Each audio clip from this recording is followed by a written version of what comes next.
Âgé de 44 ans, Manuel, le neveu de Jean-Jacques Goldman, se confie sur le succès de son oncle, qu'il côtoyait encore lors de repas de famille, lorsqu'il était jeune. Aurait-on imaginé Jean-Jacques Goldman comme ça? Nos confrères de Libération consacrent leur portrait de jeudi 26 octobre 2023, à Manuel Goldman, le neveu du célèbre interprète d'Il suffira d'un signe, Envole-moi ou encore Quand la musique est bonne. Il est effectivement le fils de Pierre Goldman, le demi-frère du chanteur.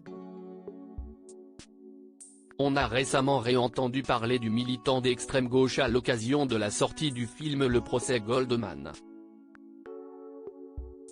Un long métrage qui retrace l'histoire de celui qui a été acquitté dans l'affaire du double meurtre de la pharmacie du boulevard Richard Lenoir, en 1976, avant d'être assassiné par un groupuscule d'extrême droite, en septembre 1979, quelques jours seulement avant la naissance de Manuel.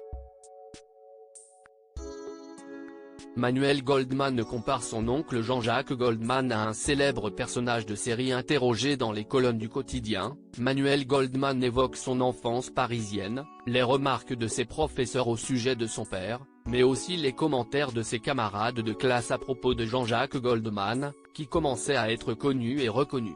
L'homme de 44 ans évoque un oncle cool, marrant, d'une grande modestie, se souvenant des repas de famille partagés à l'occasion des fêtes de fin d'année.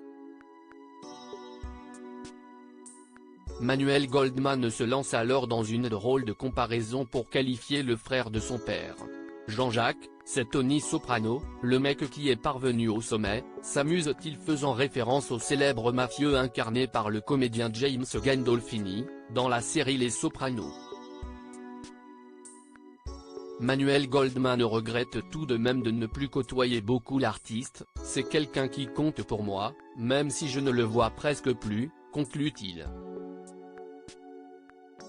Le succès de Manuel Goldman dans le rap. Manuel Goldman a, semble-t-il, hérité du gène familial pour la musique. Il est effectivement rappeur et à l'origine de plusieurs albums souvent salués par la critique. S'il s'est d'abord fait connaître sous le pseudonyme Métèque, il signe désormais Risky et a récemment sorti un disque, intitulé Paris vaut bien une messe.